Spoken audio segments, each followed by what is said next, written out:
But it's really about, who I know in my world who has seen good work out there. And so that word of mouth really does travel and people do talk.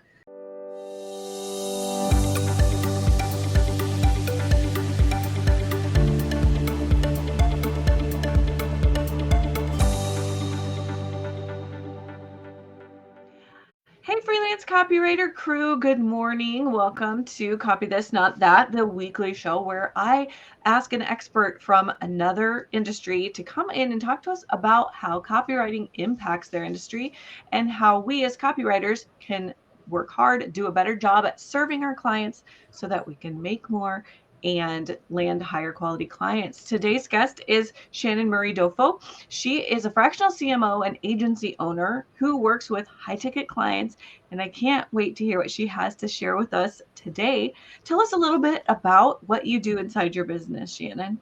Perfect. So I work with service-based industries, and my job is to really come in and help them with their people, process, and technology. So I manage the entire marketing department. And my goal is to help figure out how we can create more revenue, more leads, in order to be able to make the business elevate. And I get a lot of exciting different types of clients, but most of them are within the mastermind segmentation. So yeah, that's what I do. Very cool. So when it comes to helping business owners make more money inside their business, of course, we know that part of that is their messaging. What are they putting out there? So in what ways do you deal with the copywriters that operate inside those businesses? Is that something that you help with, looking for the right copywriters or helping direct them in what they do? Yeah, absolutely. So I do a lot of the hiring of copywriters. I help orchestrate the content strategy, and sometimes we just help pivot, right? So a lot of times, what we're looking for specifically is what is the messaging that we can put out in the different platforms. And as you know, like copy is so different from ads to sales pages to social media, and really kind of helping to tell the story. So what my role is to help translate the heart and the pain point of the business to the copywriters so that they can do a better job of really kind of pulling that through. I am not a copywriter by any stretch of the imagination, but I have such a great respect for anyone who does this role, mostly because it's something that I can't do. It's not my skill set, but I know great copy when I see it, which is helpful for me. Yeah, definitely. Definitely. So let's say you onboard a client, they don't have a copywriter internally, and you have to go out there and find one that's a good fit. What do you look for when it comes to a copywriter? Like, where do you go to find them? And what type of, are you looking at portfolios? Are you doing interviews? Like, how are you connecting with the copywriters that you look for? So when I find them, it's generally word of mouth. So I'll find somebody in a very specific niche that, has done the work previously. And ultimately I let them work on my stuff first. So I want to see what they do before I hand them off to a client. And once they've proven themselves in my work, meaning that I'm not going to have a bunch of grammatical errors, I am not going to see a lot of misspellings, they are getting my voice down, then I'll try them out on somebody else.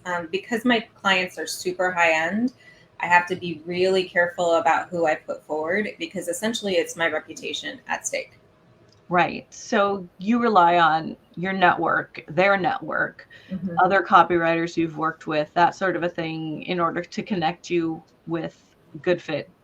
Yes, 100%. I know I have trust issues. It's a thing, but it's really about who I know in my world who has seen good work out there, and so that word of mouth really does travel, and people do talk.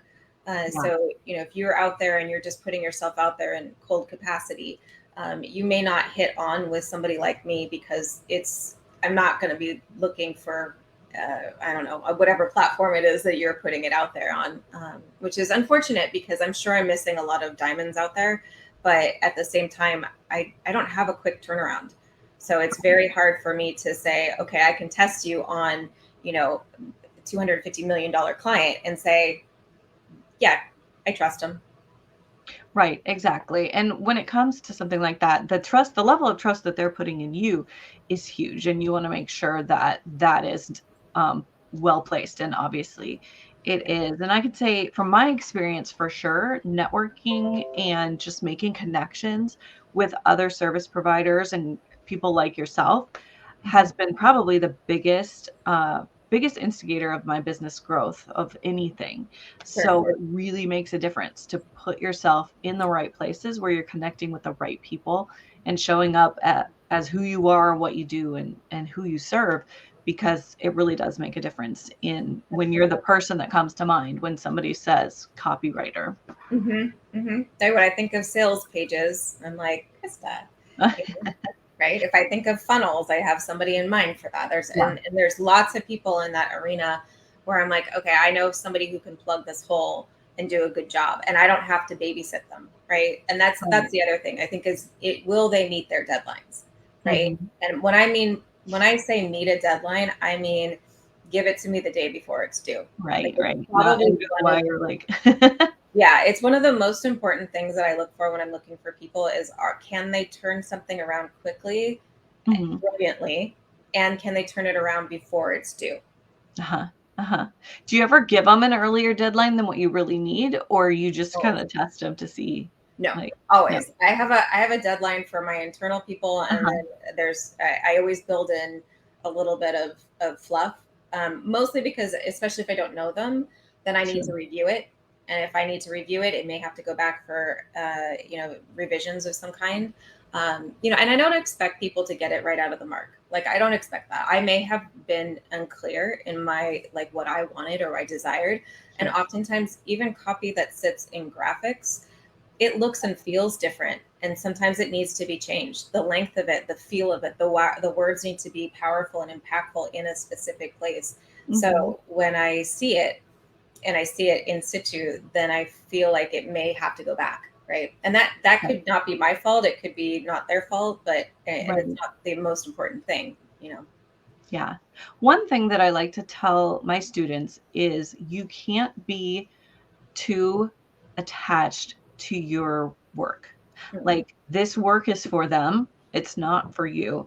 If they come back with feedback or criticism, you cannot take it personally. You just can't. Um, as long, if they know their message more than you do, they know their audience, they should know. They should know these things better than you do because it's their business. But you can't get precious about Mm-hmm. your work because your ability to pivot and optimize and make changes and tweaks and be agreeable about it Mm-hmm. really makes a difference in your working relationship with the people that you work with. Let's I want to ask you, have you ever had an experience with a copywriter who just will die on the hill of what they want? That makes it harder, doesn't it? I don't know if you've ever had that experience, but I have. I mean, I've had that. I've had experiences where ugh, I've seen some things. Let's yeah, just say yeah. that. Yeah, I've seen some things. I had a copywriter who he was comparing high level executive men, like the Jeff Bezos and, like, some others. And then I said, I need my audience is female. I Mhm. need you to shift that. And he swapped it to Kim Kardashian. And I was like, friend, these are not apples to Whoa, apples. whoa, whoa. Oh my These gosh. are not apples to One or the other. and the whole tone shifted, and there's an unseen bias that popped up, and I was like, you just lost the contract. Yeah, this The is complete, because there's things that come through in your writing that you may not think about, that is an unseen bias that has it will pop up. yeah. Yep, it's true. And then, yeah, I always tell my students we write for the client as the client, and it needs to be seamless so that the audience doesn't even notice, they don't miss a beat. As far as they're concerned, it's Mr. Client speaking Right. to them. Yeah. And honing voice is tough. It's really tough.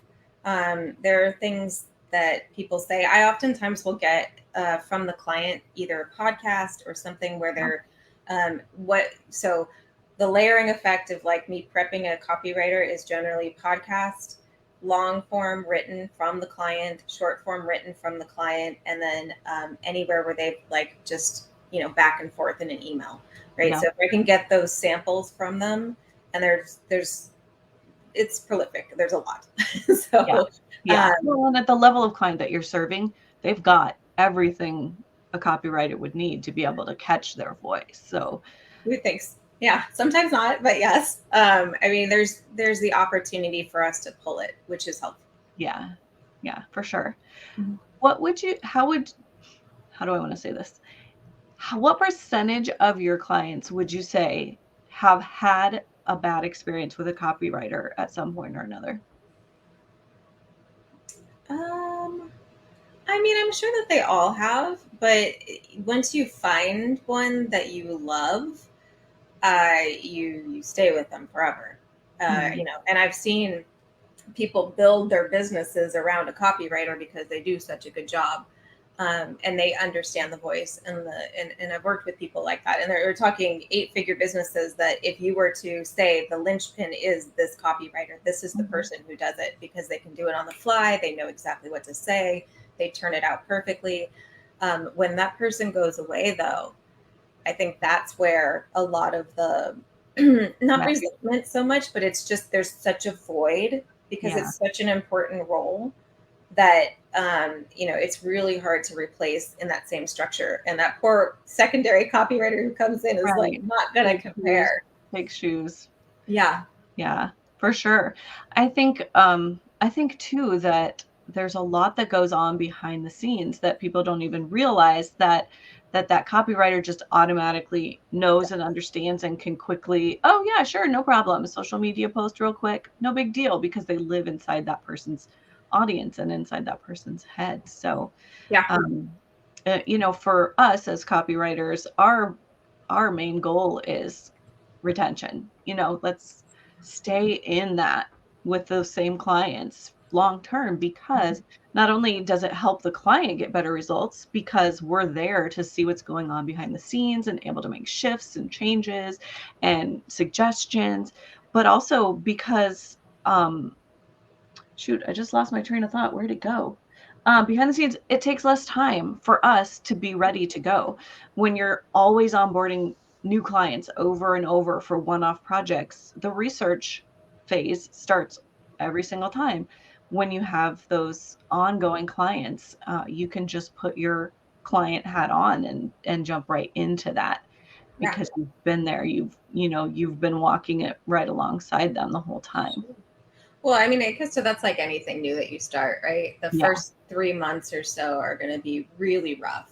I mean, I say this to my little one when he's starting something new, and I'm like, look, buddy, you're going to fall, and it's okay because every Mhm. time you fall, you'll get just a little bit better. But you won't be able to do it well in the beginning. You won't, and I don't expect you to be perfect at it. There's a lot of things anytime you come into a new business, and I think that this is leadership needs to understand that when you bring somebody new, there's so many nuances about the business. There's so many things that the copywriters need to learn in order to get up to speed, to be comfortable.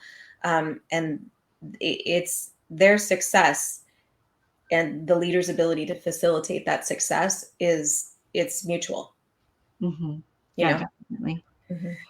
Are there certain qualities that you look for in copywriters when you're interviewing to find the right person for a position? Or Um, certain questions they ask that immediately you're like, "Okay, that one knows what they're talking about." no, most of the time interviews with the copywriters that I've had, it has been in written form, Oh, sure. mostly just for, because I need to see it. Uh, Mhm. I have them write in different capacities for different platforms. And like I said, I will have them write emails for me. I will have them, like talk to me. I'm like, here are things that I say. These are like nuances of Shannon that like I would say that no one else says. I often say, it makes my heart go pitter pat, or it'll, like I swear. I think a well dropped swear word is a really good thing. And that's not for everybody. right? But it's still classy. The information is still there. I think Mhm. humor is a really good thing to have in your copy, because if I'm talking about something super dry and boring, like, CLV or, CPA or any of those Right. things, I need to have a hook and I need to see their hooks. So it is in context mostly. And I try them through and through to see if they've got it down again and again. So it's not just a one off. It's Mhm. you have the skill set. It's hardwired for you. Yeah, definitely. Definitely. Do you find that you hire different copywriters for different types of copy, or are you generally looking for one person who can be the full-time internal copywriter and handle everything? Um, I mean, I've done both. I've done both. I think podcasts are very hard to write scripts for. I think Mhm. script writing in itself is its own thing. Mhm. Um, and knowing the different ways to do it is its own thing. But I would say, sales copy is clearly its own entity, and writing good, convincing sales copy is it's a skill, because you're taking essentially cold audiences and you're telling them what they need to do, and you have to be able to be relatable, and you have to really see through the pain point. So I think that's probably one of the hardest ones to do. If I were to say, like, writing Yeah. scripts is hard, but I think I would put, converting sales, like cold audiences, that would be the hardest one, I would say. Yeah. And I would agree with that. It's definitely the most challenging, and especially when there's ad spend on the line and Mhm. the business revenue on the line. Yeah, Um, but it's my favorite. I So know it is. and I I know. always say, like, if you want to Yeah, go where the money is, you go to sales, which is why right. I have programs for any kind of copywriter to help them grow their business, but I only train sales copywriters Yes. because that's where the most potential is for us to 100%. generate a multi six-figure income. Right. Right. Makes a lot of sense to me. And it would be the person that I would probably pay the most out of my marketing budget. Mhm, mhm. Yep, I agree. I approve that message. Right? She's like, Totally, totally. mhm. So what are your goals for your business this year? I'd love to hear about where you're headed. Ooh, so this year I've got some big goals. I have a course that I'm working on, so I might need a sales, copywriter. Um, and I know, right? And honestly, I'm looking at things a little bit differently this year. So as you know, as entrepreneurs, we have different seasons in life. Mhm, Um, I had a really big goal, like a huge goal. And it was a $2 million goal. And I was like, okay, I think I can swing this, right? Um, but I decided that it would be better for me to have more life in my world mhm, than just working all the time. And I wanted to work with a very specific set of customers, mhm, um, clients that I believed in, who gave me the ability to do what I do best. mhm. Um, and I do things a little bit differently. So as most of fractional CMOs come in and they will orchestrate the marketing, entity, and they'll make sure that the whole machine is running and whatnot. My sweet spot is helping businesses to be able to uncover revenue that they've been leaving on the table. So sort of that business development as well. Mhm. And I think I've found that I really want to get more into that, because that's what makes my head happy. And it's Yeah. it's one of those things that so I think in that respect that will help. And then helping marketers to holistically up level. So going from marketing manager to marketing expert and really owning that and being able Mhm. to charge high ticket. So that's what my course is about. I'm pretty Oh, excited about that. And getting it out into the ether, right? So that people are like, hey, $100,000 was my goal, it was my dream, everything would be solved if I got to that. But honestly, $100,000, and I know this sounds terrible, is not a lot of money when it's, money in your hand. right. Um, It's when on the outside, it seems huge, but when you get there, you're like, "Well, that was not as hard maybe as I thought it would be." I mean, it is, but then you're like, "Okay, but I know I'm not done." Like, I know there's more. I know that that is just the beginning. That's Right. how I felt anyway when I was in Yes. that space. Like, okay, Right. huh, now now it's time for things to get really fun. Right. Right. And then it's so, like I think that that's finding consistent revenue streams for entrepreneurs who are in this contract role. Mhm. And then giving them the ability to feel the confidence to charge what they're worth, and to deliver excellence. Right. So like I was saying before, I expect people to bring me something the day before it's due, not after it's due. Right. Right. Under Um, promise, over deliver. Always, but learning how to manage up and down, right? There's going to be people above you and below you, but being able to have a seat at the table and building your own when you don't have it. So that's for me is really important, and it comes with the price tag, but the money isn't the thing. I mean, it's nice, but it's not what perpetuates fulfillment. And I think Right. that's a bigger conversation is, do we stop and celebrate once we get to a certain level? Because most of us don't, Right. right? Right. We toss it to the side as if it was nothing and forget all of the blood, sweat, and tears. It is a celebration. I mean, imagine kids are so much better at this than we are. Like they'll throw a party if they, get a new sticker in the mail and we Right. don't, we just kind of like, oh, okay. But all the joy that leaks out of our lives, it's super sad. Well, and I think, kids are groomed that way too, to celebrate the moments because they have all these adults who come in and they're like, "Oh my gosh, you did it. Look at you. Look at all the things you did," right? And Hmm. for us, there isn't anybody who's going to come in and be like, "Hey, like last year I grew my business 538%." It's a huge number, and I didn't do a damn thing to celebrate it. Nothing. And I was just That's like, so great. You can celebrate any day. Let's have a I know, party right now. I know, right? And it's one of those things where you're like, okay, but when you say it out loud, you're like, Holy moly. Yeah. did I? Did I do that?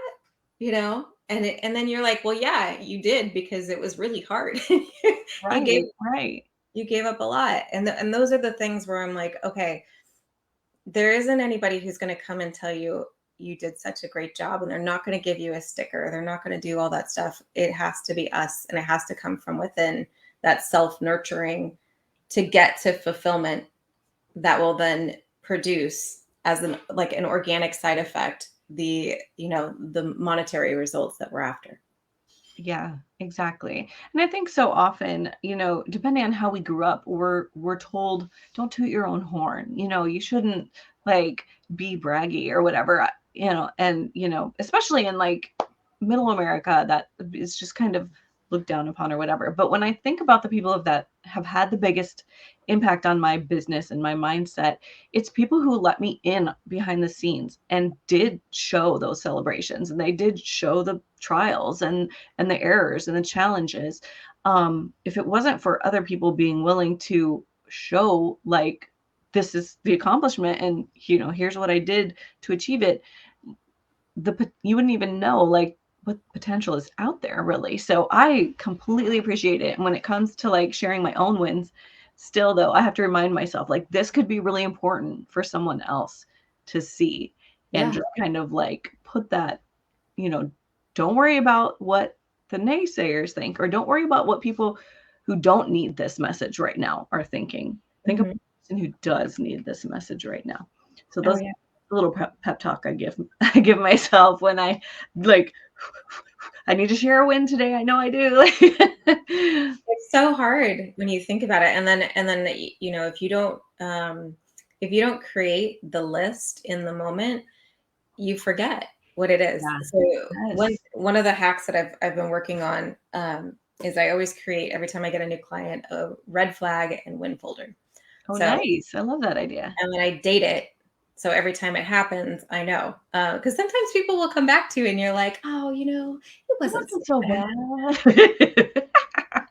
And then you're like, oh yeah, let me go through my red Right. flag folder, and then you're like, well, I might have a different decision for you, and Oh, sorry, I'm at capacity, or but right.